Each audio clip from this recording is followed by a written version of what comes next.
ਲੋਕ ਸਭਾ ਚੋਣਾਂ ਦੇ ਤੀਜੇ ਗੇੜ ਦੀਆਂ ਵੋਟਾਂ ਦਾ ਕੰਮ ਮੁਕੰਮਲ 117 ਸੀਟਾਂ ਵਾਸਤੇ 14 ਸੂਬਿਆਂ ਤੇ 2 ਕੇਂਦਰ ਸ਼ਾਸਤ ਪ੍ਰਦੇਸ਼ਾਂ ਵਿੱਚ ਹੋਈ ਵੋਟਿੰਗ। ਪੀਐਮ ਮੋਦੀ ਨੇ ਪਾਈ ਵੋਟ। ਅਕਾਲੀ ਦਲ ਨੇ ਫਿਰੋਜ਼ਪੁਰ ਤੇ ਬਠਿੰਡਾ ਤੋਂ ਐਲਾਨੇ ਆਪਣੇ ਉਮੀਦਵਾਰ। ਫਿਰੋਜ਼ਪੁਰ ਤੋਂ ਸੁਖਬੀਰ ਆਪ, ਜਦਕਿ ਬਠਿੰਡਾ ਤੋਂ ਹਰਸਿਮਰਤ ਕੌਰ ਬਾਦਲ ਹੋਣਗੇ ਅਕਾਲੀ ਦਲ ਦੇ ਉਮੀਦਵਾਰ। ਭਾਜਪਾ ਨੇ ਹੰਸਰਾਜ ਹੰਸ ਨੂੰ ਉੱਤਰ ਪੱਛਮੀ ਦਿੱਲੀ ਤੋਂ ਐਲਾਨਿਆ ਆਪਣਾ ਉਮੀਦਵਾਰ, ਜਦਕਿ ਹੁਸ਼ਿਆਰਪੁਰ ਤੋਂ ਸੋਮ ਪ੍ਰਕਾਸ਼ ਤੇ ਗੁਰਦਾਸਪੁਰ ਤੋਂ ਸੰਨੀ ਦਿਓਲ ਬਣੇ ਉਮੀਦਵਾਰ। ਕੁਦਰਤ ਦਾ ਕਹਿਰ, ਅੱਗ ਲੱਗਣ ਨਾਲ 2 ਪਿੰਡਾਂ ਵਿੱਚ ਸੈਂਕੜੇ ਏਕੜ ਫਸਲ ਸੜ ਕੇ ਸੁਆਹ। ਸ਼ਾਰਟ ਸਰਕਟ ਨਾਲ ਲੱਗੀ ਅੱਗ, ਪ੍ਰਸ਼ਾਸਨ ਤੋਂ ਕੀਤੀ ਮਦਦ ਦੀ ਗੁਹਾਰ। ਤੇ ਅਮਰੀਕਾ ਵਿੱਚ ਕੈਨੇਕਟਿਕਟ ਜਨਰਲ ਅਸੈਂਬਲੀ ਤੇ ਸੈਨੇਟ ਨੇ 14 ਅਪ੍ਰੈਲ ਨੂੰ ਨੈਸ਼ਨਲ ਸਿੱਖ ਡੇ ਵਜੋਂ ਦਿੱਤੀ ਮਾਨਤਾ। ਕੈਨੇਕਟਿਕਟ ਪਹਿਲੀ ਅਮਰੀਕਾ ਦੀ ਸਟੇਟ ਜਿਸ ਨੇ ਵਿਸਾਖੀ ਨੂੰ ਜਨਰਲ ਅਸੈਂਬਲੀ ਵਿੱਚ ਨੈਸ਼ਨਲ ਸਿੱਖ ਡੇ ਦਾ ਦਿੱਤਾ ਦਰਜਾ। ਸੈਨੇਟਰ ਕੈਬੀ ਆਸਟਨ ਨੇ ਹੈਮਪਟਨ ਸ਼ਹਿਰ ਸਥਿਤ ਗੁਰਦੁਆਰਾ ਸਾਹਿਬ ਆ ਕੇ ਸਿੱਖ ਵਫਦ ਨੂੰ ਸੌਂਪਿਆ ਰੈਕੋਗਨੀਸ਼ਨ ਸਰਟੀਫਿਕੇਟ। ਤੇ ਹੁਣ ਇਹਨਾਂ ਖਬਰਾਂ ਦਾ ਵਿਸਥਾਰ। ਲੋਕ ਸਭਾ ਚੋਣਾਂ ਦੇ ਤੀਜੇ ਪੜਾਅ ਵਿੱਚ ਅੱਜ ਸਭ ਤੋਂ ਜ਼ਿਆਦਾ 14 ਸੂਬਿਆਂ ਤੇ 2 ਕੇਂਦਰ ਸ਼ਾਸਤ ਪ੍ਰਦੇਸ਼ਾਂ ਦੀਆਂ 117 ਸੀਟਾਂ ਤੇ VOTING ਹੋਈ। ਵੋਟ ਪਾਉਣ ਤੋਂ ਪਹਿਲਾਂ ਪ੍ਰਧਾਨ ਮੰਤਰੀ ਨਰਿੰਦਰ ਮੋਦੀ ਆਪਣੀ ਮਾਂ ਨੂੰ ਮਿਲਣ ਪਹੁੰਚੇ। ਭਾਜਪਾ ਪ੍ਰਧਾਨ ਅਮਿਤ ਸ਼ਾਹ ਤੇ ਬਹੁਜਨ ਸਮਾਜ ਪਾਰਟੀ ਸੁਪਰੀਮੋ ਮਾਇਆਵਤੀ ਨੇ ਟਵੀਟ ਕਰਕੇ ਲੋਕਾਂ ਨੂੰ ਵੋਟ ਪਾਉਣ ਦੀ ਅਪੀਲ ਕੀਤੀ। ਇਸ ਪੜਾਅ ਵਿੱਚ ਸਭ ਤੋਂ ਜ਼ਿਆਦਾ ਅਗਨੀ ਪ੍ਰੀਖਿਆ ਕਾਂਗਰਸ ਪ੍ਰਧਾਨ ਰਾਹੁਲ ਗਾਂਧੀ ਤੇ ਭਾਜਪਾ ਪ੍ਰਧਾਨ ਅਮਿਤ ਸ਼ਾਹ ਦੀ ਹੈ। ਸ਼ਾਹ ਪਹਿਲੀ ਵਾਰ ਲੋਕ ਸਭਾ ਚੋਣ ਲੜ ਰਹੇ ਨੇ। ਉਹ ਲਾਲ ਕ੍ਰਿਸ਼ਨ ਅਡਵਾਨੀ ਦੀ ਸੀਟ ਗਾਂਧੀ ਨਗਰ ਤੋਂ ਮੈਦਾਨ ਵਿੱਚ ਨੇ। ਉੱਥੇ ਹੀ ਰਾਹੁਲ ਗਾਂਧੀ ਪਹਿਲੀ ਵਾਰ ਦੱਖਣੀ ਰਾਜ ਕੇਰਲ ਦੇ ਵਾਇਨਾਡ ਤੋਂ ਕਿਸਮਤ ਅਜ਼ਮਾ ਰਹੇ ਨੇ। ਪਾਰਟੀ ਪ੍ਰਧਾਨ ਦੇ ਤੌਰ ਤੇ ਵੀ ਰਾਹੁਲ ਤੇ ਸ਼ਾਹ ਲਈ ਇਹ ਪਹਿਲੀ ਲੋਕ ਸਭਾ ਚੋਣ ਹੈ। ਸ਼੍ਰੋਮਣੀ ਅਕਾਲੀ ਦਲ ਨੇ ਅੱਜ ਆਪਣੇ ਰਹਿੰਦੇ 2 ਉਮੀਦਵਾਰਾਂ ਦੇ ਨਾਵਾਂ ਦਾ ਐਲਾਨ ਵੀ ਕਰ ਦਿੱਤਾ ਹੈ। ਅਕਾਲੀ ਦਲ ਨੇ ਫਿਰੋਜ਼ਪੁਰ ਲੋਕ ਸਭਾ ਸੀਟ ਤੋਂ ਪਾਰਟੀ ਪ੍ਰਧਾਨ ਸੁਖਬੀਰ ਬਾਦਲ ਤੇ ਬਠਿੰਡਾ ਸੀਟ ਤੋਂ ਕੇਂਦਰੀ ਮੰਤਰੀ ਹਰਸਿਮਰਤ ਕੌਰ ਬਾਦਲ ਨੂੰ ਆਪਣਾ ਉਮੀਦਵਾਰ ਐਲਾਨਿਆ ਹੈ। ਸ਼੍ਰੋਮਣੀ ਅਕਾਲੀ ਦਲ ਦੇ ਸਰਪ੍ਰਸਤ ਪ੍ਰਕਾਸ਼ ਸਿੰਘ ਬਾਦਲ ਨੇ ਕਿਹਾ ਕਿ ਪਾਰਟੀ ਨੇ ਇਹ ਫੈਸਲਾ ਲਿਆ ਹੈ ਕਿ ਸੁਖਬੀਰ ਬਾਦਲ ਨੂੰ ਫਿਰੋਜ਼ਪੁਰ ਸੀਟ ਤੋਂ ਤੇ ਹਰਸਿਮਰਤ ਕੌਰ ਬਾਦਲ ਨੂੰ ਬਠਿੰਡਾ ਸੀਟ ਤੋਂ ਚੋਣ ਮੈਦਾਨ ਵਿੱਚ ਉਤਾਰਿਆ ਜਾਵੇ। ਇਸ ਤੋਂ ਪਹਿਲਾਂ ਅਕਾਲੀ ਦਲ ਸੂਬੇ ਵਿੱਚ 8 ਸੀਟਾਂ ਤੇ ਆਪਣੇ ਉਮੀਦਵਾਰਾਂ ਦਾ ਐਲਾਨ ਕਰ ਚੁੱਕਾ ਹੈ। ਉਧਰ ਕਾਂਗਰਸ ਨੇ ਫਿਰੋਜ਼ਪੁਰ ਸੀਟ ਤੋਂ ਸ਼ੇਰ ਸਿੰਘ ਘੁਬਾਇਆ ਨੂੰ ਆਪਣਾ ਉਮੀਦਵਾਰ ਐਲਾਨਿਆ ਹੈ। ਇਸ ਤੋਂ ਪਹਿਲਾਂ ਸੁਖਬੀਰ ਸਿੰਘ ਬਾਦਲ ਜਲਾਲਾਬਾਦ ਵਿਧਾਨ ਸਭਾ ਸੀਟ ਤੋਂ ਵਿਧਾਇਕ ਨੇ। ਹਰਸਿਮਰਤ ਕੌਰ ਬਾਦਲ 2 ਵਾਰ ਸੰਸਦ ਮੈਂਬਰ ਰਹਿ ਚੁੱਕੇ ਨੇ। ਹਰਸਿਮਰਤ ਕੌਰ ਨੇ ਅੱਜ ਆਪਣੇ ਤਿੰਨੋਂ ਵਿਰੋਧੀਆਂ ਤੇ ਤਿੱਖੇ ਨਿਸ਼ਾਨੇ ਵਿੰਨੇ। ਹਰਸਿਮਰਤ ਬਾਦਲ ਨੇ ਕਿਹਾ ਕਿ ਉਹਨਾਂ ਖਿਲਾਫ ਚੋਣਾਂ ਲੜਨ ਵਾਲੇ ਤਿੰਨੇ ਆਗੂ ਮੌਜੂਦਾ ਵਿਧਾਇਕ ਨੇ। ਬੀਬੀ ਬਾਦਲ ਨੇ ਕਿਹਾ ਕਿ ਜੇ ਉਹਨਾਂ ਨੇ ਚੋਣਾਂ ਲੜਨੀਆਂ ਹੀ ਨੇ ਤਾਂ ਪਹਿਲਾਂ ਆਪਣੀ ਵਿਧਾਇਕੀ ਤੋਂ ਅਸਤੀਫਾ ਦੇਣ। ਅਕਾਲੀ ਦਲ की तरफ से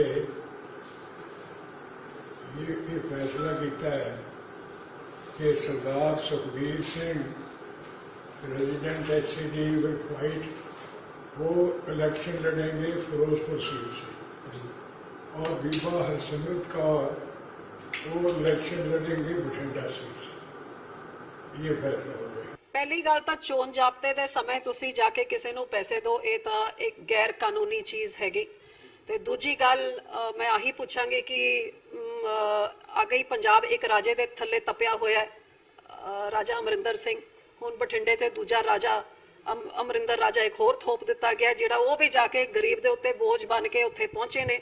ਜੇ ਜਾਣਾ ਹੀ ਸੀਗਾ ਤੇ ਉਸ ਗਰੀਬ ਦੇ ਘਰੇ ਜਾਂਦੇ ਜਿਨ੍ਹਾਂ ਨੂੰ ਬਾਦਲ ਸਾਹਿਬ ਦਾ ਦਿੱਤਾ ਹੋਇਆ ਆਟੇ ਦਾਲ ਦਾ ਕਾਰਡ ਉਹਨਾਂ ਦੀ ਸਰਕਾਰ ਨੇ ਕੱਟਤਾ ਹੈ। ਉਸ ਬਜ਼ੁਰਗ ਦੇ ਗੋਡੀ ਹੱਥ ਲਾਉਂਦੇ ਜਿਨ੍ਹਾਂ ਨੂੰ ਬਾਦਲ ਸਾਹਿਬ ਦੀ ਦਿੱਤੀ ਹੋਈ ਪੈਨਸ਼ਨ ਇਸ ਕਾਂਗਰਸ ਸਰਕਾਰ ਨੇ ਕੱਟ ਦਿੱਤੀ ਹੈ। ਤੇ ਹੋਰ ਕੁਝ ਨਹੀਂ ਤਾਂ ਉਹਨਾਂ ਮੰਡੀਆਂ ਵਿੱਚ ਜਾ ਕੇ ਉਹਨਾਂ ਕਿਸਾਨਾਂ ਦੀ ਬਾਂਹ ਫੜਦੇ ਜਿਹੜੇ 10 ਸਾਲਾਂ ਤੋਂ ਖੱਜਲ ਖਵਾਰ ਹੋ ਰਹੇ ਨੇ। ਇਹਨਾਂ ਦੀ ਸਰਕਾਰ ਨੇ ਜਿਹੜਾ ਵੱਡਾ ਕਰਪਸ਼ਨ ਦਾ ਸਕੈਮ ਕਿ ਮੋਇਸਚਰ ਮੀਟਰ ਨੂੰ 5 ਦੇ ਨਾਲ ਸ਼ੁਰੂ ਹੋ ਰਹੀ ਹੈ, ਜਿਹਦੇ ਕਰਕੇ ਨਮੀ ਕਰਕੇ 10-10 ਦਿਨਾਂ ਤੋਂ ਕਿਸਾਨ ਦੀ ਫਸਲਾਂ ਨਹੀਂ ਚੱਕੀ ਜਾ ਰਹੀਆਂ ਨੇ। ਜਿਹੜਾ ਫਰਜ਼ ਬਣਦਾ ਉਹ ਤਾਂ ਕਰ ਨਹੀਂ ਰਹੇ। ਬਾਕੀ ਦੂਜੀ ਜਿਹੜੀ ਡਰਾਮੇਬਾਜ਼ੀ ਇਹ ਕਾਂਗਰਸ ਦੀ ਪੁਰਾਣੀ ਆਦਤ ਹੈ, ਲਾਰੇ ਲੱਪੇ ਲਾਓ, ਝੂਠੇ ਦਾਅਵੇ ਵਾਅਦੇ ਕਰੋ। ਜੀ ਨਹੀਂ, ਮੈਂ 41 ਪ੍ਰੋਜੈਕਟ ਪੰਜਾਬ 'ਚ 1500 ਕਰੋੜ ਦੀ ਲਾਗਤ ਵਾਲੇ ਪੂਰੇ ਪੰਜਾਬ 'ਚ ਲੈ ਕੇ ਆਈ ਹਾਂ। ਤੇ ਇਹ ਕੱਲੇ ਆਪਣੇ ਬਲਬੂਤੇ ਦੇ ਨਾਲ, ਜਿੱਥੇ ਕਾਂਗਰਸ ਸਰਕਾਰ ਨੇ ਮੇਰੀ ਰੱਤੀ ਭਰ ਵੀ ਮਦਦ ਨਹੀਂ ਕੀਤੀ, ਨਹੀਂ ਤਾਂ ਇਹ 1500 ਨਹੀਂ 15000 ਕਰੋੜ ਦੇ ਪ੍ਰੋਜੈਕਟ ਹੋ ਸਕਦੇ ਸੀ ਤੇ 41 ਨਹੀਂ 400 ਹੋ ਸਕਦੇ ਸੀ। ਲੇਕਿਨ ਇਹਦੇ ਬਾਵਜੂਦ ਇਹ 41 ਪ੍ਰੋਜੈਕਟਸ ਵਿੱਚੋਂ ਜਿੱਥੇ 3 ਮੈਗਾ ਫੂਡ ਪਾਰਕਸ ਹੈਗੇ, 19 ਕੋਲਡ ਚੇਨਸ ਹੈਗੀਆਂ, ਬੈਕਵਰਡ ਫਾਰਵਰਡ ਲਿੰਕੇजेस ਦੇ ਛੋਟੇ ਮਿਨੀ ਫੂਡ ਪਾਰਕਸ ਹੈਗੇ। ਸੋ ਕਈ ਸਾਰੇ ਤੁਸੀਂ ਜਾ ਕੇ ਦੇਖੋ, ਜਿਹੜਾ ਲਾਡੋਵਾਲ ਫੂਡ ਪਾਰਕ ਹੈਗਾ ਮੈਗਾ ਫੂਡ ਪਾਰਕ, ਇਹ ਪਹਿਲਾ ਫੂਡ ਪਾਰਕ ਹੈਗਾ ਜਿਹੜਾ ਮੈਂ ਸਰਕਾਰ ਨੂੰ ਦਿੱਤਾ। ਤੇ ਮੇਰੇ 42 ਫੂਡ ਪਾਰਕਸ ਚੋਂ ਜਿੱਥੇ ਫੂਡ ਪਾਰਕ ਦੇ ਅੰਦਰ ਯੂਨਿਟ ਗੋਡਰੇਜ ਟਾਈਸਨ ਦਾ ਵੱਡਾ ਯੂਨਿਟ ਸ਼ੁਰੂ ਵੀ ਹੋ ਗਿਆ, ਲੇਕਿਨ ਕੈਪਟਨ ਸਾਹਿਬ ਨੇ ਮੈਨੂੰ ਫੂਡ ਪਾਰਕ ਦਾ ਮੈਗਾ ਫੂਡ ਪਾਰਕ ਦਾ ਅੱਜ ਤਾਈਂ ਉਦਘਾਟਨ ਨਹੀਂ ਕਰਨ ਦਿੱਤਾ, ਉਹਨੂੰ ਰੋਕ ਕੇ ਰੱਖਿਆ, ਨਹੀਂ ਤਾਂ ਪਤਾ ਨਹੀਂ ਕਿੰਨੇ ਹਜ਼ਾਰਾਂ ਦੀ ਗਿਣਤੀ 'ਚ ਇੱਥੇ ਨੌਕਰੀਆਂ ਲੱਗੀਆਂ ਹੁੰਦੀਆਂ ਤੇ ਕਿੰਨੀ ਹੋਰ ਇੰਡਸਟਰੀ ਆਈ ਹੁੰਦੀ। ਬੀਜੇਪੀ ਪੂਰੇ ਜੁਆਇੰਟਲੀ ਬੜੇ ਮਿਹਨਤ ਕਰ ਰਹੀ ਹੈ। ਮੈਂ ਧੰਨਵਾਦੀ ਹਾਂ ਪਾਰਟੀ ਦਾ, ਮੈਨੂੰ ਸੇਵਾ ਕਰਨ ਦਾ ਮੌਕਾ ਦਿੱਤਾ। ਫਿਰੋਜ਼ਪੁਰ ਹਲਕਾ ਬਹੁਤ ਇੱਥੇ ਮੁਸ਼ਕਿਲ 'ਚ ਰਿਹਾ, ਇੰਨੇ ਸਾਲ ਡਿਵੈਲਪਮੈਂਟ ਨਹੀਂ ਹੋਈ ਤੇ ਮੈਨੂੰ ਜਿਹੜੀ ਜ਼ਿੰਮੇਵਾਰੀ ਦਿੱਤੀ ਹੈ ਮੈਂ ਪੂਰੀ ਦਿਲ ਨਾਲ ਨਿਭਾਊਂਗਾ ਤੇ ਇਸ ਇਲਾਕੇ ਨੂੰ ਤਰੱਕੀ ਦੀ ਬੁਲੰਦੀਆਂ ਲੈ ਕੇ ਜਾਊਂਗਾ। ਨਸ਼ਾ ਇੱਕ ਬੜਾ ਵੱਡਾ ਮੁੱਦਾ ਹੈ ਜੀ। ਕਾਂਗਰਸ ਨੇ ਬੜੇ ਐਲੀਗੇਸ਼ਨ ਲਾਏ ਅਕਾਲੀ ਦਲ ਤੇ, ਲੇਕਿਨ ਨਸ਼ਾ ਅੱਗੋਂ ਵਧਿਆ, ਕੀ ਚੱਕਰ ਹੈ ਜੀ? ਅੱਜ ਸਰਕਾਰ ਹੀ ਹੈ ਨਹੀਂ ਪੰਜਾਬ 'ਚ, ਕੈਪਟਨ ਤਾਂ ਹੈ ਹੀ ਨਹੀਂ, ਮੁੱਖ ਮੰਤਰੀ ਦੇ ਬਗੈਰ ਸਰਕਾਰ ਚੱਲ ਰਹੀ ਹੈ, ਅਫਸਰਸ਼ਾਹੀ ਐਸ਼ ਕਰ ਰਹੀ ਹੈ। ਸਾਰੇ ਕਾਂਗਰਸ ਦੇ ਐਮਐਲਏ ਕੋਈ ਰੇਤਾ ਵੇਚੀ ਜਾਂਦਾ, ਕੋਈ ਨਸ਼ੇ ਵੇਚੀ ਜਾਂਦਾ, ਕੋਈ ਹੋਰ ਕੰਮ ਗਲਤ ਕਰੀ ਜਾਂਦਾ ਹੈ। ਅਕਾਲੀ ਦਲ ਵੱਲੋਂ ਐਲਾਨੀਆਂ ਇਨ੍ਹਾਂ ਸੀਟਾਂ ਤੇ ਆਮ ਆਦਮੀ ਪਾਰਟੀ ਦੇ ਪ੍ਰਧਾਨ ਭਗਵੰਤ ਮਾਨ ਨੇ ਚੁਟਕੀ ਲਈ ਹੈ। ਮਾਨ ਨੇ ਕਿਹਾ ਕਿ ਅਕਾਲੀ ਦਲ ਕਿਸੇ ਜਥੇਦਾਰ ਨੂੰ ਟਿਕਟ ਨਹੀਂ ਦਿੰਦਾ। ਮਾਨ ਨੇ ਹੋਰ ਕੀ ਕੁਝ ਕਿਹਾ, ਆਓ ਸੁਣਦੇ ਹਾਂ। ਉਡੀਕ ਤਾਂ ਲੰਬੀ ਤਾਂ ਹੋ ਗਈ ਨਾ, ਫਿਰ ਕਾਂਗਰਸ ਨਾਲ ਗੱਲ ਚੱਲਦੀ ਸੀ ਕਿ ਤੁਸੀਂ ਸਾਨੂੰ ਵੀਕ ਕੈਂਡੀਡੇਟ ਦਿਓ ਬਠਿੰਡਾ ਤੇ ਫਿਰੋਜ਼ਪੁਰ। ਸੋ ਇਸ ਕਰਕੇ ਉਹਨਾਂ ਨੇ ਫਿਰ ਅਕਾਲੀ ਦਲ ਨੇ ਵੀ ਵੀਕ ਕੈਂਡੀਡੇਟ ਦਿੱਤਾ ਹੈ ਪਟਿਆਲੇ ਤੋਂ, ਉਹੀ ਜਿਵੇਂ 2017 'ਚ ਹੋਇਆ ਸੀ।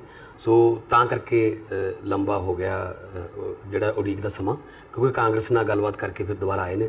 ਹੁਣ ਦੋਨੋਂ ਪਤੀ ਪਤਨੀ ਆ ਗਏ ਮੈਦਾਨ 'ਚ, ਇੱਥੋਂ ਢੀਂਡਸੇ ਦਾ ਮੁੰਡਾ, ਮਤਲਬ ਪਰਿਵਾਰਵਾਦ 'ਚ ਹੀ ਹੈ ਜੀ। ਤਾਂ ਕਿਸੇ ਵਲੰਟੀਅਰ ਜਾਂ ਜਥੇਦਾਰ ਨੂੰ ਟਿਕਟ ਨਹੀਂ ਮਿਲ ਸਕਦੀ, ਇਹ ਤਾਂ ਆਪਦੇ ਟੱਬਰ 'ਚ ਰੱਖਦੇ ਸਾਰਾ ਕੁਝ।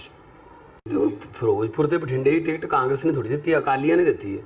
ਉਹਨਾਂ ਨੇ ਕਿਹਾ ਕਿ ਇਹ ਦੇ ਦਿਓ ਤਾਂ ਕਿ ਜਿਹੜਾ ਕਾਂਗਰਸ ਦੇ ਜਿਹੜੇ ਦੂਜੇ ਵਿਰੋਧ ਕਰਨੇ ਦਾ, ਤੇ ਉਹ ਤੋਂ ਬਾਅਦ ਅਸੀਂ ਜਿੱਤ ਜਾਈਏ। ਉਹ ਰਾਜਾ ਵੜਿੰਗ ਜਿਹੜੇ ਬੰਦੇ ਇਹ ਕਹਿ ਰਹੇ ਨੇ ਕਿ ਅਸੀਂ ਇੰਨੇ ਵਧੀਆ ਸ਼ਮਸ਼ਾਨ ਘਾਟ ਬਣਾ ਦਿਆਂਗੇ ਕਿ ਉਹਨਾਂ ਨੂੰ ਦੇਖ ਕੇ ਤੁਹਾਡਾ ਆਪਣੇ ਆਪ ਹੀ ਮਰਨ ਨੂੰ ਜੀ ਕਰਿਆ ਕਰੂਗਾ, ਕੀ ਮਤਲਬ ਰਾਜਾ ਵੜਿੰਗ ਬਠਿੰਡੇ 'ਚ ਸ਼ਮਸ਼ਾਨ ਘਾਟਾਂ ਵਾਸਤੇ ਖੜਾ ਕੀਤਾ ਹੈ? ਪੰਜਾਬ ਏਕਤਾ ਪਾਰਟੀ ਦੇ ਲੀਡਰ ਸੁਖਪਾਲ ਖਹਿਰਾ ਨੇ ਸ਼੍ਰੋਮਣੀ ਅਕਾਲੀ ਦਲ ਟਕਸਾਲੀ ਤੇ ਆਮ ਆਦਮੀ ਪਾਰਟੀ ਦੀ ਸਲਾਹ ਅਤੇ ਪੇਸ਼ਕਸ਼ ਠੁਕਰਾ ਦਿੱਤੀ ਹੈ। ਦੋਵਾਂ ਪਾਰਟੀਆਂ ਨੇ ਖਹਿਰਾ ਨੂੰ ਸਲਾਹ ਦਿੱਤੀ ਸੀ ਕਿ ਖਡੂਰ ਸਾਹਿਬ ਲੋਕ ਸਭਾ ਹਲਕੇ ਤੋਂ ਪੰਜਾਬ ਡੈਮੋਕ੍ਰੈਟਿਕ ਅਲਾਇੰਸ ਦੀ ਉਮੀਦਵਾਰ ਬੀਬੀ ਪਰਮਜੀਤ ਕੌਰ ਖਾਲੜਾ ਨੂੰ ਆਜ਼ਾਦ ਉਮੀਦਵਾਰ ਵਜੋਂ ਚੋਣ ਲੜਾਈ ਜਾਵੇ। ਸ਼੍ਰੋਮਣੀ ਅਕਾਲੀ ਦਲ ਟਕਸਾਲੀ ਨੇ ਬੀਬੀ ਖਾਲੜਾ ਦੇ ਹੱਕ ਵਿੱਚ ਆਪਣਾ ਉਮੀਦਵਾਰ ਜਨਰਲ ਜੇ ਸਿੰਘ ਵਾਪਸ ਲੈ ਲਿਆ ਹੈ, ਪਰ ਨਾਲ ਹੀ ਸਲਾਹ ਦਿੱਤੀ ਸੀ ਕਿ ਪੰਜਾਬ ਏਕਤਾ ਪਾਰਟੀ ਬੀਬੀ ਖਾਲੜਾ ਨੂੰ ਆਜ਼ਾਦ ਉਮੀਦਵਾਰ ਵਜੋਂ ਚੋਣ ਲੜਾਏ। ਟਕਸਾਲੀਆਂ ਦਾ ਤਰਕ ਹੈ ਕਿ ਅਜਿਹਾ ਕਰਨ ਨਾਲ ਹੋਰ ਧਿਰਾਂ ਵੀ ਬੀਬੀ ਖਾਲੜਾ ਦੀ ਹਮਾਇਤ ਕਰਨ ਲਈ ਅੱਗੇ ਆਉਣਗੀਆਂ। ਇਸੇ ਤਰ੍ਹਾਂ ਆਮ ਆਦਮੀ ਪਾਰਟੀ ਨੇ ਵੀ ਸ਼ਰਤ ਰੱਖੀ ਸੀ ਕਿ ਜੇ ਬੀਬੀ ਖਾਲੜਾ ਆਜ਼ਾਦ ਉਮੀਦਵਾਰ ਵਜੋਂ ਚੋਣ ਲੜਦੇ ਨੇ ਤਾਂ ਉਹ ਹਮਾਇਤ ਕਰਨ ਲਈ ਤਿਆਰ ਨੇ। ਖਹਿਰਾ ਨੇ ਆਮ ਆਦਮੀ ਪਾਰਟੀ ਵੱਲੋਂ ਹਮਾਇਤ ਦੇਣ ਦੀ ਕੀਤੀ ਪੇਸ਼ਕਸ਼ ਨੂੰ ਮੂਲੋਂ ਹੀ ਰੱਦ ਕਰ ਦਿੱਤਾ ਹੈ।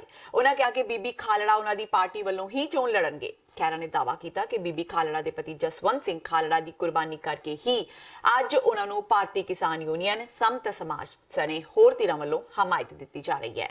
ਉਹ ਕਹਿੰਦਾ ਵਾ ਕਿ ਬੀਬੀ ਪਰਮਜੀਤ ਕੌਰ ਖਾਲੜਾ ਨੂੰ ਆਮ ਆਦਮੀ ਪਾਰਟੀ ਜੁਆਇਨ ਕਰਨੀ ਚਾਹੀਦੀ। ਸਾਡੇ ਹੱਥ ਜੋੜੇ ਨੇ ਇਹਨਾਂ ਅਖੌਤੀ ਫਰਜ਼ੀ ਇਨਕਲਾਬਾਂ ਦੇ ਮੂਹਰੇ। ਤੁਸੀਂ ਆਪਣਾ ਕੰਮ ਕਰੋ, ਸਾਡੇ ਕੈਂਡੀਡੇਟ ਤੇ ਸਾਡੇ ਗੱਠਜੋੜ ਬਾਰੇ ਚਿੰਤਾ ਨਾ ਕਰੋ, ਸਾਨੂੰ ਤੁਹਾਡੀ ਮਦਦ ਦੀ ਨਹੀਂ ਲੋੜ। ਉਹਦੇ ਕਾਰਨ ਨੇ ਕਿ ਆਮ ਆਦਮੀ ਪਾਰਟੀ ਸਿਧਾਂਤਕ ਤੌਰ ਤੇ ਥਿੜਕ ਚੁੱਕੀ। ਬੀਜੇਪੀ ਨੇ ਅੱਜ ਇੱਕ ਹੋਰ ਮਸ਼ਹੂਰ ਕਲਾਕਾਰ ਹੰਸ ਰਾਜ ਹੰਸ ਨੂੰ ਟਿਕਟ ਦੇ ਦਿੱਤੀ ਹੈ। ਉੱਤਰ ਪੱਛਮੀ ਦਿੱਲੀ ਹਲਕੇ ਤੋਂ ਬੀਜੇਪੀ ਨੇ ਪ੍ਰਸਿੱਧ ਗਾਇਕ ਹੰਸ ਰਾਜ ਹੰਸ ਨੂੰ ਉਮੀਦਵਾਰ ਬਣਾਇਆ ਹੈ। ਰਾਜਧਾਨੀ ਦਿੱਲੀ ਵਿੱਚ ਅੱਜ ਨਾਮਜ਼ਦਗੀ ਦੀ ਆਖਰੀ ਤਾਰੀਖ ਹੈ। ਹੰਸ ਰਾਜ ਦੇ ਐਲਾਨ ਦੇ ਨਾਲ ਹੀ ਬੀਜੇਪੀ ਨੇ ਸਾਰੀਆਂ 7 ਸੀਟਾਂ ਤੇ ਉਮੀਦਵਾਰਾਂ ਦਾ ਐਲਾਨ ਕਰ ਦਿੱਤਾ ਹੈ। ਹੰਸ ਰਾਜ ਨੂੰ ਬੀਜੇਪੀ ਦੇ ਮੌਜੂਦਾ ਸੰਸਦ ਮੈਂਬਰ ਉਦਿਤ ਰਾਜ ਦੀ ਥਾਂ ਟਿਕਟ ਦਿੱਤੀ ਗਈ ਹੈ। ਉੱਤਰ ਪੱਛਮੀ ਦਿੱਲੀ ਰਾਖਵੀਂ ਸੀਟ ਹੈ। ਉਦਿਤ ਰਾਜ ਨੇ ਟਿਕਟ ਨਾ ਮਿਲਣ ਤੋਂ ਬਾਅਦ ਬੀਜੇਪੀ ਤੋਂ ਅਸਤੀਫਾ ਦੇਣ ਦਾ ਐਲਾਨ ਕੀਤਾ ਹੈ। ਉਹਨਾਂ ਆਪਣੇ ਨਾਮ ਦੇ ਅੱਗੇ ਤੋਂ ਚੌਕੀਦਾਰ ਵੀ ਹਟਾ ਦਿੱਤਾ ਹੈ। ਉਹਨਾਂ ਕਿਹਾ ਕਿ ਜੇਕਰ ਫੈਸਲੇ ਤੇ ਗੌਰ नहीं किया जाता तो वो पार्टी छोड़ देंगे। शीश नमन करके तो इजाज़त लेके हम जा रहे हैं।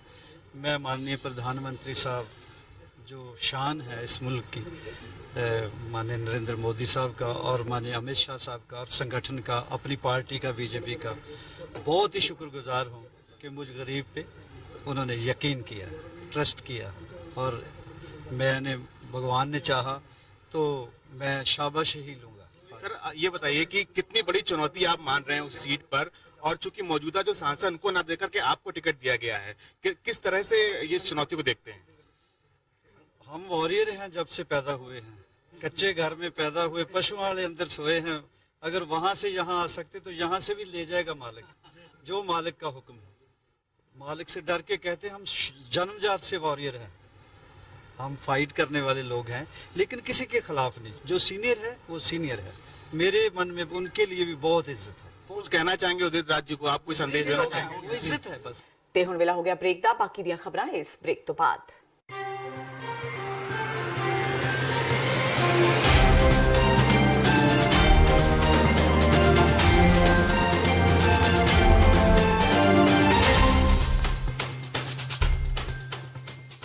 ਕੀ ਤੁਸੀਂ ਆਪਣੇ ਟੈਕਸਿਸ ਨੂੰ ਲੈ ਕੇ ਚਿੰਤਤ ਹੋ? ਤੁਸੀਂ ਆਪਣੀ ਕਮਾਈ ਲਈ ਮਿਹਨਤ ਕਰਦੇ ਹੋ, ਭਾਵੇਂ ਤੁਸੀਂ ਨੌਕਰੀ ਵਿੱਚ ਹੋਵੋ ਜਾਂ ਆਪਣਾ ਬਿਜ਼ਨਸ ਚਲਾਉਂਦੇ ਹੋ। ਜਦੋਂ ਟੈਕਸ ਭਰਨ ਦਾ ਸਮਾਂ ਆਉਂਦਾ ਹੈ ਤਾਂ ਤੁਹਾਨੂੰ ਇੱਕ ਭਰੋਸੇਯੋਗ ਟੈਕਸ ਅਕਾਊਂਟੈਂਟ ਦੀ ਲੋੜ ਹੈ ਜੋ ਟੈਕਸ ਬੈਲੈਂਸ ਦਾ ਤੁਹਾਡੇ ਪੱਖ ਵਿੱਚ ਜਾਣਾ ਯਕੀਨੀ ਬਣਾਵੇ। ਸਿਆਟਲ ਦੀ ਜਾਣੀ ਪਛਾਣੀ company accurate accountants and taxes ਤੁਹਾਡੀ ਸੇਵਾ ਵਿੱਚ ਹਾਜ਼ਰ ਹੈ। ਅਸੀਂ ਹਰ ਤਰ੍ਹਾਂ ਦੇ ਟੈਕਸ ਭਰਨ ਵਿੱਚ ਤੁਹਾਡੀ ਮਦਦ ਕਰਾਂਗੇ। ਟੈਕਸ ਸੰਬੰਧੀ ਕਿਸੇ ਵੀ ਤਰ੍ਹਾਂ ਦੇ ਸਵਾਲ ਲਈ ਅੱਜ ਹੀ ਸਾਡੇ ਤੱਕ ਪਹੁੰਚ ਕਰੋ। Accurate accountants and Texas.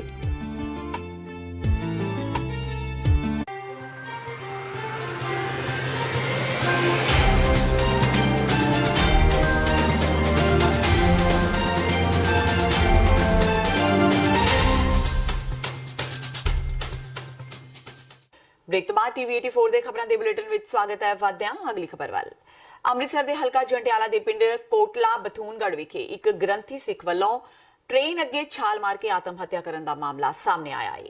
Dalbir Singh ਆਪਣੇ ਪਿੰਡ ਦੇ ਗੁਰਦੁਆਰਾ ਸਾਹਿਬ ਵਿਖੇ ਗ੍ਰੰਥੀ ਵਜੋਂ ਸੇਵਾ ਨਿਭਾ ਰਿਹਾ ਸੀ, ਪਰ ਪਿੰਡ ਦੀ ਘਟੀਆ ਰਾਜਨੀਤੀ ਦੇ ਚਲਦਿਆਂ ਉਸ ਦੇ ਲੋਕਾਂ ਨੇ ਇੱਕ ਕੁੜੀ ਨੂੰ ਛੇੜਨ ਦੇ ਦੋਸ਼ ਲਗਾ ਦਿੱਤੇ, ਜਿਸ ਤੋਂ ਬਾਅਦ ਦਲਬੀਰ ਸਿੰਘ ਨੇ ਗੱਡੀ ਥੱਲੇ ਆ ਕੇ ਆਤਮ ਹੱਤਿਆ ਕਰ ਲਈ। ਪਰਿਵਾਰ ਮੁਤਾਬਕ ਪਿੰਡ ਦੇ ਕੁਝ ਲੋਕ ਗ੍ਰੰਥੀ ਤੇ 4 ਸਾਲ ਦੀ ਬੱਚੀ ਨਾਲ ਗਲਤ ਹਰਕਤਾਂ ਕਰਨ ਦੇ ਦੋਸ਼ ਲਗਾ ਰਹੇ ਸਨ ਤੇ ਦੋਸ਼ੀਆਂ ਨੇ ਘਰ ਵਿੱਚ ਦਾਖਲ ਹੋ ਕੇ ਨਾ ਸਿਰਫ ਉਸ ਨਾਲ ਕੁੱਟਮਾਰ ਕੀਤੀ, ਸਗੋਂ ਬੁਰੀ ਤਰ੍ਹਾਂ ਜ਼ਲੀਲ ਵੀ ਕੀਤਾ, ਜਿਸ ਤੋਂ ਬਾਅਦ ਗ੍ਰੰਥੀ ਦਲਬੀਰ ਸਿੰਘ ਨੇ ਟ੍ਰੇਨ ਅੱਗੇ ਛਾਲ ਮਾਰ ਕੇ ਖੁਦਕੁਸ਼ੀ ਕਰ ਲਈ। ਗ੍ਰੰਥੀ ਦੀ ਮੌਤ ਤੋਂ ਭੜਕੀਆਂ ਸਿੱਖ ਜਥੇਬੰਦੀਆਂ ਨੇ ਇਸ ਮਸਲੇ ਨੂੰ ਸ਼੍ਰੀ ਅਕਾਲ ਤਖਤ ਸਾਹਿਬ ਤੇ ਚੁੱਕਣ ਦੀ ਗੱਲ ਕਹੀ ਹੈ। ਉੱਥੇ ਹੀ ਦੋਸ਼ੀਆਂ ਖਿਲਾਫ ਕਾਰਵਾਈ ਦੀ ਮੰਗ ਕਰਦਿਆਂ ਸੰਘਰਸ਼ ਦੀ ਵੀ ਚੇਤਾਵਨੀ ਦਿੱਤੀ ਹੈ। ਗੱਲ ਕਰੋ ਜੋ ਗੱਲ ਕਰਨੀ ਆ। ਕਹਿੰਦੇ ਸਾਡੇ ਹੱਥੀ ਪੈ ਗਏ ਆ, ਡੈਡੀ ਦੇ ਵਾਲ ਪੁੱਟੇ ਆ, ਦਾੜੀ ਪੁੱਟੀ ਆ, ਪਰਨਾ ਲਾਤਾ, ਸਿਰ ਤੋਂ ਦਸਤਾਰ ਲਾਤੀ ਆ ਤੇ ਆਂਦੇ ਵੀ ਤੂੰ ਏਦਾਂ, ਤੂੰ ਮੰਨਦਾ ਕਿਉਂ ਨਹੀਂ ਆ, ਤੂੰ ਮੰਨਦਾ ਕਿਉਂ ਨਹੀਂ ਆ। ਏਦਾਂ ਹੀ ਕਹਿੰਦੇ ਵੀ ਤੂੰ ਮੰਨਦਾ, ਤੂੰ ਕੀਤਾ। ਡੈਡੀ ਕਹਿੰਦੇ ਮੈਂ ਕੀਤਾ ਨਹੀਂ, ਮੈਂ ਕਿਉਂ ਮੰਨਾਂ। ਉਹ ਇਹੋ ਕਹਿੰਦੇ ਰਹੇ ਵੀ ਮੈਂ ਕੁਝ ਨਹੀਂ ਕੀਤਾ, ਨਾ ਮੈਂ ਮੰਨਣਾ ਨਾ ਮੈਂ ਕੀਤਾ ਕੁਝ। ਤੇ ਇਹ ਇਹਨਾਂ ਨੇ ਬਹੁਤ ਉਹਨਾਂ ਨੂੰ ਟੌਰਚਰ ਕੀਤਾ ਵਾ, ਇਹ ਬੰਦਿਆਂ ਨੇ ਬਹੁਤ ਟੌਰਚਰ ਕੀਤਾ ਵਾ। ਤੇ ਇਹ ਜਾਂਦਿਆਂ ਜਾਂਦਿਆਂ ਕਹਿ ਗਏ ਕੁਝ ਤੇ ਤੂੰ ਡੁੱਬ ਕੇ ਮਰ ਜਾ, ਤੇਰੀ ਇੰਨੀ ਅਸੀਂ ਬੇਇੱਜ਼ਤੀ ਕੀਤੀ, ਅਸੀਂ ਤੇਰੀ ਐਂ ਕਰਤਾ ਜੋ ਕਰਤਾ, ਤੈਨੂੰ ਸਾਡੇ ਪਿੰਡ ਨਹੀਂ ਵੜਨਾ ਚਾਹੀਦਾ। ਤੇ ਡੈਡੀ ਸਾਨੂੰ ਕਹਿੰਦੇ ਵੀ ਇਦਾਂ ਮੇਰੇ ਨਾਲ ਇੰਨੀ ਇਹਨਾਂ ਬੇਇੱਜ਼ਤੀ ਕੀਤੀ, ਮੇਰੇ ਕਕਾਰਾਂ ਦੀ ਬੇਦਬੀ ਕਰਤੀ ਆ, ਮੈਂ ਗੁਰਸਿੱਖ ਬੰਦਾ ਵਾਂ ਤੇ ਮੇਰਾ ਜੀਣ ਦਾ ਕੋਈ ਹੁਣ ਹੱਕ ਨਹੀਂ ਹੈ। ਬਸ ਇਦਾਂ ਕਹਿ ਕੇ ਤੇ ਤੁਰ ਪਏ। ਅਸੀਂ ਬੜਾ ਰੋਕਿਆ ਉਹਨਾਂ ਨੂੰ, ਬੜਾ ਲੱਭਿਆ, ਸਾਨੂੰ ਨਹੀਂ ਲੱਭੇ, ਕਿੱਧਰ ਚਲ ਗਏ। ਤੇ ਸਾਨੂੰ ਬਾਅਦ 'ਚ 9 ਵਜੇ ਦੇ ਕਰੀਬ ਖਬਰ ਆਈ ਆ ਤੇ ਇਦਾਂ ਪਹਿਲਾਂ ਬਾਰਿਸ਼ ਤੇ ਹੁਣ ਅੱਗ। ਇਨੀ ਦਿਨੀ ਕੁਦਰਤ ਵੀ ਕਿਸਾਨਾਂ ਤੇ ਕਹਿਰਵਾਨ ਹੋਈ ਨਜ਼ਰ ਆ ਰਹੀ ਹੈ। ਮੋਗਾ ਦੇ ਪਿੰਡ ਭੁੱਗੀਪੁਰਾ ਤੇ ਮਹਿਮੇਵਾਲਾ ਵਿੱਚ ਕਿਸਾਨਾਂ ਦੀ 200 ਏਕੜ ਰਕਬੇ ਵਿੱਚ ਖੜੀ ਪੱਕੀ ਕਣਕ ਨੂੰ ਅੱਗ ਲੱਗ ਗਈ। ਇਸ ਮੌਕੇ ਕਿਸਾਨਾਂ ਨੇ ਤੁਰੰਤ ਫਾਇਰ ਬ੍ਰਿਗੇਡ ਨੂੰ ਇਤਲਾਹ ਦਿੱਤੀ। ਫਾਇਰ ਬ੍ਰਿਗੇਡ ਦੀਆਂ 2 ਗੱਡੀਆਂ ਮੌਕੇ ਤੇ ਪਹੁੰਚ ਕੇ ਅੱਗ ਤੇ ਕਾਬੂ ਪਾਉਣ ਵਿੱਚ ਲੱਗ ਗਈਆਂ। ਹਾਲਾਂਕਿ ਅੱਗ ਤੇ ਕਾਬੂ ਪਾ ਲਿਆ ਗਿਆ, ਪਰ ਕਿਸਾਨਾਂ ਦੀ ਪੁੱਤਾਂ ਵਾਂਗ ਪਾਲੀ ਫਸਲ ਨੂੰ ਅੱਗ ਦੇ ਕਹਿਰ ਤੋਂ ਬਚਾਇਆ ਨਹੀਂ ਜਾ ਸਕਿਆ। ਦੱਸਿਆ ਜਾ ਰਿਹਾ ਹੈ ਕਿ ਅੱਗ ਇਲੈਕਟ੍ਰਿਕ ਸ਼ਾਰਟ ਕਰਕੇ ਲੱਗੀ। ਪੀੜਤ ਕਿਸਾਨਾਂ ਨੇ ਮੁਆਵਜ਼ੇ ਦੀ ਮੰਗ ਕੀਤੀ ਹੈ। 2 ਕਿੱਲੇ ਮੇਰੇ ਸੀਗੇ ਤੇ ਆ ਬਜ਼ੁਰਗ ਦੇ ਸੀਗੇ 7 ਕਿੱਲੇ, ਯਾਨੀ ਕਿ 200 ਕਿੱਲਾ ਹੈਗਾ। ਇੱਕ ਅਕਵਾਲ ਸਿੰਘ ਆ ਉਹਦੇ ਆ, ਇੱਥੇ ਖੜਾ ਬਾਈ, ਇਹ ਬਾਈ ਦੇ ਵੀ ਆ। ਦਲਵਾਗ ਸਾਹਿਬ ਬਿਜਲੀ ਤੋਂ ਲੱਗੀ ਬਾਈ ਜੀ, ਬਿਜਲੀ ਖੇਤਾਂ ਵਾਲੀ ਸਪਲਾਈ ਛੱਡੀ ਇਹਨਾਂ ਨੇ। ਇਹ ਜ਼ਮੀਨ 2 ਪਿੰਡਾਂ ਦੀ ਜ਼ਮੀਨ ਆ ਜੀ, ਬੁੱਗੀਪੁਰਾ ਤੇ ਮਹਿਮੇ ਵਾਲਾ। 200 ਕਿੱਲਾ ਬਾਈ ਜੀ ਹੈਗਾ, 2-250 ਕਿੱਲਾ। ਹਾਂਜੀ ਨੁਕਸਾਨ ਬਾਈ 200 ਕਿੱਲਾ ਦੇਖ ਲਓ ਕਿੰਨਾ ਬਣਦਾ ਨੁਕਸਾਨ। ਤਾਂ ਤੁਸੀਂ ਲੱਖਾਂ ਰੁਪਈਆ ਦੇ ਹਿਸਾਬ ਨਾਲ ਨਹੀਂ। ਫਾਇਰ ਬ੍ਰਿਗੇਡ ਬਾਈ ਜੀ ਅੱਗ ਬੁਝਾ ਚੁੱਕੇ ਜਦੋਂ ਪਹੁੰਚੀ। ਲੋ ਜੀ ਇਹ ਬਾਜ਼ਾਰ 'ਚ ਖੜੀ ਆ ਜੀ ਬਾਈ ਜੀ, ਬਾਜ਼ਾਰ 'ਚ ਖੜੀ ਆ। ਜਦੋਂ ਆਉਣ ਟਾਈਮ ਲੱਗ ਗਿਆ ਤਾਂ ਹੁਣ ਤਾਂ ਆ ਗਏ ਸੀਗੇ ਜ਼ਿਮੀਂਦਾਰ ਭਾਈ ਨੇ। ਆ ਕੇ ਕੀ ਫਾਇਦਾ ਜੀ, ਰੋਡ ਤੇ ਖੜੀਆਂ ਹੋਣੀ ਸਾਡੇ। ਕਨੈਕਟਿਕਟ ਦੇ ਜਨਰਲ ਅਸੈਂਬਲੀ ਮੈਂਬਰ ਜਿੱਥੇ ਵਿਸਾਖੀ ਦੇ ਪ੍ਰੋਗਰਾਮ ਤੇ ਗੁਰਦੁਆਰਾ ਸੱਚਖੰਡ ਦਰਬਾਰ ਹੈਮਡਨ ਵਿਖੇ ਸ਼ਾਮਿਲ ਹੋਏ ਤੇ ਸਿੱਖਾਂ ਨਾਲ ਆਪਣੀ ਸਾਂਝ ਦਾ ਪ੍ਰਗਟਾਵਾ ਕੀਤਾ। ਉੱਥੇ ਹੀ ਅਪ੍ਰੈਲ 14 ਨੂੰ ਨੈਸ਼ਨਲ ਸਿੱਖ ਡੇ ਵਜੋਂ ਮਨਾਉਣ ਦਾ ਵੀ ਐਲਾਨ ਕੀਤਾ। ਨਾਰਵਿਚ ਪਲਾਨਿੰਗ ਬੋਰਡ ਦੇ ਮੈਂਬਰ ਸਵਰਨਜੀਤ ਸਿੰਘ ਖਾਲਸਾ ਨੇ ਦੱਸਿਆ ਕਿ ਉਹ ਪਿਛਲੇ 3 ਸਾਲਾਂ ਤੋਂ ਇਸ ਉਤੇ ਕੋਸ਼ਿਸ਼ ਕਰ ਰਹੇ ਸਨ। ਉਹਨਾਂ ਨੇ 2 ਸਾਲ ਪਹਿਲਾਂ ਕਨੈਕਟਿਕਟ ਦੇ 5 ਸ਼ਹਿਰਾਂ ਤੋਂ ਇਸ ਨੂੰ ਮਾਨਤਾ ਦਵਾਈ, ਜਿਸ ਵਿੱਚ ਨਾਰਵਿਚ, ਨਾਰਵਾਕ, ਹਾਰਟਫਰਡ, ਸਾਊਥਿੰਗਟਨ, ਹੈਮਡਨ ਸ਼ਾਮਿਲ ਸਨ। ਸੈਨੇਟਰ ਮੁਰਫੀ ਨੇ ਆਪਣੀ ਚਿੱਠੀ ਵਿੱਚ ਜਿੱਥੇ ਕਨੈਕਟਿਕਟ ਦੇ ਸਿੱਖਾਂ ਨੂੰ ਵਿਸਾਖੀ ਦੀਆਂ ਵਧਾਈਆਂ ਦਿੱਤੀਆਂ, ਉੱਥੇ ਇਸ ਨੂੰ ਨੈਸ਼ਨਲ ਸਿੱਖ ਡੇ ਕਹਿ ਕੇ ਸੰਬੋਧਨ ਕੀਤਾ। ਅਮਰੀਕਾ ਦੇ ਕਾਂਗਰਸਮੈਨ ਜੋ ਕੋਟਨੀ ਨੇ ਵੀ ਜਿੱਥੇ ਪਿਛਲੇ ਸਾਲਾਂ ਵਿੱਚ ਵਿਸਾਖੀ ਨੂੰ ਅਮਰੀਕਾ ਦੀ ਕਾਂਗਰਸ ਵਿੱਚ ਮਾਨਤਾ ਦਵਾਈ, ਉੱਥੇ ਇਸ ਸਾਲ ਖਾਲਸਾ ਸਾਜਨਾ ਦਿਵਸ ਨੂੰ ਨੈਸ਼ਨਲ ਸਿੱਖ ਡੇ ਵਜੋਂ ਘੋਸ਼ਿਤ ਕੀਤਾ। Just want to share you few good news is that or some recognitions that Sikh community have got so far for the day of Vaisakhi. U.S. Senator Chris Murphy, who introduced Senate Resolution 469 last year, has also sent us the letter to the Sikh community of Connecticut and declared 14th April as a National Sikh Day. Similarly, our Congressman Joe Courtney, who has been a very great friend of Sikh community from so many years. And I know even the members of our congregation here know him before I knew him. And while he declared Vaisakhi as a National Sikh Day in congressional record, he also sent us a certificate of appreciation and declared the same thing in US Congress. And City of Hamden also declared April 14th as a National Sikh Day, and we expect our Mayor Kurt Lang to be coming here very soon. Our State Senator Kathy Austin, I don't think so she need any introduction because the work she has done so far for our Sikh nation. Connecticut the state senator Kathy Aston ਨੇ ਕਿਹਾ ਕਿ ਅਸੀਂ ਸਿੱਖ ਧਰਮ ਦਾ ਸਨਮਾਨ ਕਰਦੇ ਹਾਂ, ਸਿੱਖ ਕੌਮ ਨੂੰ ਮਾਨਤਾ ਦਿੱਤੀ ਹੈ ਤੇ ਅਸੀਂ ਸਿੱਖਾਂ ਦੀ 1984 ਵਿੱਚ ਹੋਈ ਨਸਲਕੁਸ਼ੀ ਨੂੰ ਵੀ ਮਾਨਤਾ ਦਿੱਤੀ ਹੈ। ਉਹਨਾਂ ਕਿਹਾ ਕਿ ਮੈਨੂੰ ਅੱਜ ਸਿੱਖ ਡੇ ਵਿੱਚ ਸ਼ਾਮਿਲ ਹੋ ਕੇ ਮਾਣ ਮਹਿਸੂਸ ਹੋ ਰਿਹਾ ਹੈ। So good morning, everybody. I'm here today to join with the Sikh community in Connecticut. We have recognized the Sikh community in order to honor the fact that Sikhs are here in Connecticut and to honor their religion. Many people may not know the Sikh community, but if you see a man with a turban on, more than likely they are a member of the Sikh community. Sikhism is an honorable religion that is very peaceful. In Connecticut, we recognized the fact that there was the 1984 genocide.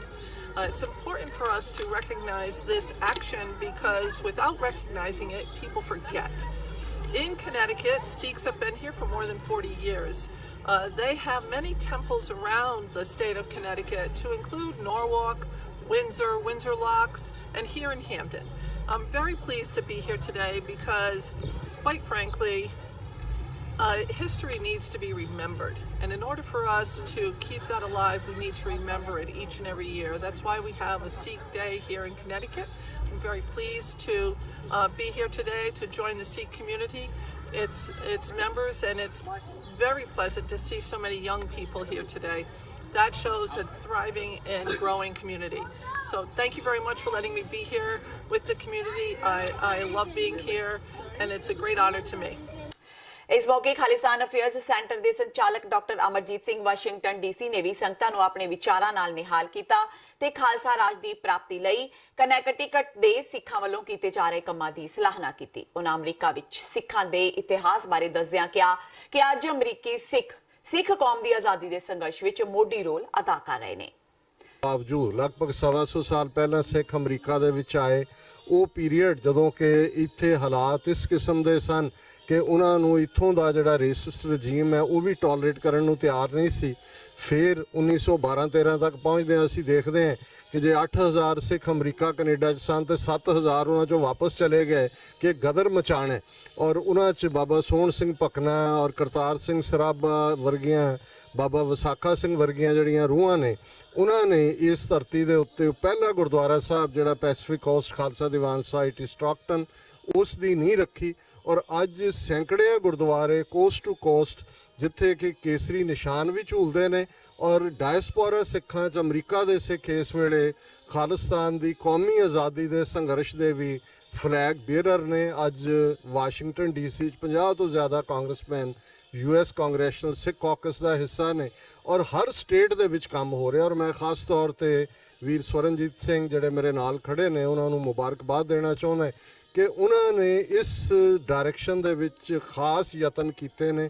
ਪਿਛਲੇ ਨਵੰਬਰ ਦੇ ਪਹਿਲੇ ਹਫਤੇ ਖਾਸ ਸਮਾਗਮ ਵੀ ਜਿਹੜਾ ਕਨੈਟੀਕਟ ਦੀ state assembly ਦੇ ਵਿੱਚ ਹੋਇਆ ਔਰ ਇਹ ਇੱਕ ਸਾਡਾ ਫਰਜ਼ ਬਣਦਾ ਹੈ ਕਿ ਜਿੱਥੇ ਸਾਡੇ ਉਹਨਾਂ ਸ਼ਹੀਦਾਂ ਨੇ ਜਿਨ੍ਹਾਂ ਨੇ ਕੌਮ ਦੀ ਅਣਖ, ਕੌਮ ਦੀ ਆਬਰੂ ਔਰ ਕੇਸਰੀ ਨਿਸ਼ਾਨ ਝੂਲਦਾ ਰੱਖਣ ਦੇ ਲਈ ਆਪਣੇ ਆਪਣੇ ਜਿਹੜੇ ਸਰੀਰਾਂ ਦੇ ਠੀਕਰੇ ਨੇ ਉਹ ਦਿੱਲੀ ਸਾਮਰਾਜ ਦੇ ਸਿਰ ਤੇ ਭੰਨੇ ਨੇ ਕਿ ਅਸੀਂ ਉਹਨਾਂ ਨੂੰ ਜਿੱਥੇ ਰੈਕਗਨੀਸ਼ਨ ਦਈਏ ਉੱਥੇ ਨਾਲ ਦੀ ਨਾਲ ਕੌਮੀ ਕਾਰ ਖਾਲਿਸਤਾਨ ਦੇ ਲਈ ਕਾਨੂੰਨ ਦੇ ਦਾਇਰੇ 'ਚ ਰਹਿੰਦੇ ਆ। ਇੰਟਰਨੈਸ਼ਨਲ ਕਾਨੂੰਨ, UN ਚਾਰਟਰ ਦੇ ਜਿਹੜੇ ਚਾਰਟਰ ਨੇ ਉਹਨਾਂ ਦੇ ਦਾਇਰੇ 'ਚ ਰਹਿੰਦੇ ਆਪਣੇ ਸੰਘਰਸ਼ ਨੂੰ ਅੱਗੇ ਤੋਰੀਏ।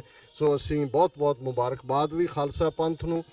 ਇੱਥੇ ਇਹ ਵੀ ਦੱਸਣਾ ਲਾਜ਼ਮੀ ਹੈ ਕਿ ਅਮਰੀਕਾ ਵਿੱਚ ਵਿਸਾਖੀ ਨੂੰ ਨੈਸ਼ਨਲ ਸਿੱਖ ਡੇ ਵਜੋਂ ਮਨਾਉਣ ਦਾ ਐਲਾਨ ਹੁਣ ਤੱਕ ਸਿਰਫ ਕਨੈਕਟੀਕਟ ਸਟੇਟ ਤੇ 5 ਕਨੈਕਟੀਕਟ ਦੇ ਸ਼ਹਿਰਾਂ ਤੋਂ ਇਲਾਵਾ ਮੈਸਾਚੁਸੇਟਸ ਦੇ ਸ਼ਹਿਰ ਹੋਲੇਯੋਕੇ ਨੇ ਕੀਤਾ ਹੈ। ਫੈਡਰਲ ਪੱਧਰ ਤੇ ਹੁਣ ਤੱਕ ਕਨੈਕਟੀਕਟ US ਸੈਨੇਟਰ ਕ੍ਰਿਸ ਮੁਰਫੀ ਤੇ ਇੰਡੀਆਨਾ ਦੇ ਸੈਨੇਟਰ ਮਾਈਕ ਬਰਾਊਨ ਨੇ ਇਸ ਨੂੰ ਮਾਨਤਾ ਦਿੱਤੀ। ਨਿਊ ਜਰਸੀ, ਫਿਲਾਡੈਲਫੀਆ, ਕੈਲੀਫੋਰਨੀਆ ਆਦਿ ਸਟੇਟਾਂ ਨੇ ਵੀ ਵਿਸਾਖੀ ਨੂੰ ਮੁੱਖ ਰੱਖ ਕੇ ਮਤੇ ਪਾਸ ਕੀਤੇ ਤੇ ਉਸ ਨੂੰ ਸਿੱਖ ਡੇ ਜਾਂ ਫਿਰ ਸਿੱਖ ਅਵੇਅਰਨੈਸ ਐਂਡ ਐਪਰੀਸੀਏਸ਼ਨ ਮੰਥ ਵਜੋਂ ਮਾਨਤਾ ਦਿੱਤੀ।